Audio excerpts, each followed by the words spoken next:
सेवा जोहार। मेरा नाम शताली शिड़माके है। मैं महाराष्ट्र के गोंदिया ज़िले के दरेकसा नाम के एक छोटे से गांव में रहती हूँ और अभी मैं यहाँ दिल्ली में इंदिरा गांधी राष्ट्रीय कला केंद्र में गोंडी भाषा के मानकीकरण की वर्कशॉप में आई हुई हूँ, जिसका अभी 8वीं वर्कशॉप चल रही है। यहाँ पर आते ही मैंने इंदिरा गांधी राष्ट्रीय कला केंद्र के गेट पर एक आदिवासी संस्कृति का मैंने एक बड़ा सा गेट देखा है यहाँ पर सेकेंड एंट्रेंस में, और उसके बाजू में एक मैंने प्लेट देखी है जहाँ पर इसके बारे में जानकारी दी गई है। तो मैंने इसे पढ़ा और उसके बाद मैं ये बताना चाहूँगी कि यहाँ जो जानकारी दी गई है इसका मैं विरोध करती हूँ। यहाँ पर लिखा गया है कि बस्तर के जीव जंतुओं को नष्ट करके भैंसासुर और दूसरे राक्षस आदिवासी जनजातियों का नाश करना चाहते थे और अपनी हुकूमत को कायम करना चाहते थे। तब माँ दंतेश्वरी और माबली देव दोनों पति पत्नी बस्तर की रक्षा के लिए बड़े डोंगर गांव की पहाड़ी पर प्रकट हुए। भैंसासुर के साथ माँ दंतेश्वरी का द्वंद्व युद्ध हुआ। माँ दंतेश्वरी ने भैंसासुर का जूड़ा पकड़कर जोर की लात मारी। इसमें भैंसासुर बस्तर सरहद के अंतिम छोर पर संकनी और डंकनी नदी के संगम में जा गिरा और वहीं पर भैंसासुर का अंत हो गया।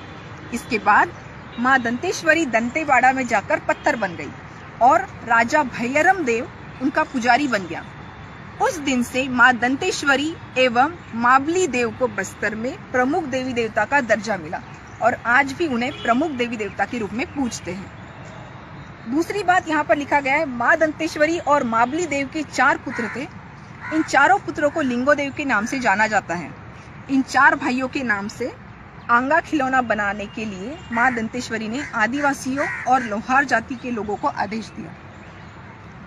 यहाँ पर जो चीज़ें आई हैं, तो मैं पहली बात ये बताना चाहूँगी, स्पष्ट करना चाहूँगी कि बस्तर में भैंसासुर और जो दूसरे राक्षसों की बात कही गई है वो हम आदिवासी हैं। हम अपने आप को रक्षक नहीं, राक्षस नहीं, रक्षक मानते हैं और भैंसासुर कोई दूसरा नहीं, हमारा राजा था। दंतेश्वरी एक महान समाज सेविका हुई है जिन्होंने वहाँ के लोगों के लिए, आदिवासी थी, उन्होंने आदिवासियों के लिए बहुत काम किया, इसलिए हम उनको माता का दर्जा देते हैं, याया कहते हैं, दंतेवाड़ी याया। दूसरी बात यहाँ पे लिखा गया है कि माँ दंतेश्वरी और माबली देव के 4 पुत्र थे जिनको लिंगो देव के नाम से जाना जाता था। पहांदी पारी कुपार लिंगो ये हमारे आदिवासियों के एक गुरु हुए थे जिन्हें हम देवता करके पूजते हैं। वो एक इंसान थे, उन्होंने हमारी गोत्र व्यवस्था गढ़ी है जिससे आदिवासी आज भी उस गोत्र व्यवस्था को फॉलो करते हैं, आज भी मानते हैं। दूसरी बात यहाँ कही गई है कि आंगा नाम का खिलौना बनाया गया। आंगा एक हमारे लिए देवता है जिसे हम पेन शक्ति कहते हैं। जैसे मैं शिड़माके हूँ, शारदेव हूँ, मेरा ठाना चिंगनार है। कहते हैं कि मैं शिड़माके लोगों का उद्गम स्थल चिंगनार है और जहाँ पर हमारी उत्पत्ति हुई है, मेरे दादा परदादा दादी जो भी मरे हैं उनको हमने देवता के रूप में लकड़ी के आंगा में समाविष्ट किया और हर साल हम अपने पूर्वजों की पूजा करते हैं, जिसको हम पेन करसाड़ कहते हैं, जिसे हम हमारे आंगा को पूजते हैं। तो यहाँ पे हमारे देवता को खिलौना बोलना ये गलत है और मैं इसका भी विरोध करती हूँ।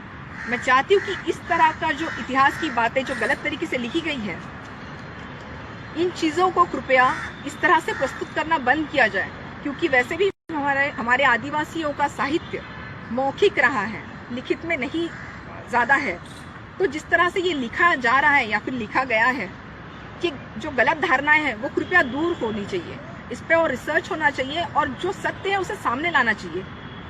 जिस तरह से खिलौना लिखा जाता है या हम आदिवासियों को राक्षस लिखा जाता है या हमें डोमिनेट किया जाता है, वो एक तरह से गलत है। कृपया इन चीज़ों के बारे में सोचिए, इस पर और अभ्यास कीजिए और जो सत्य है उसे लिखिए या तो फिर ना लिखो।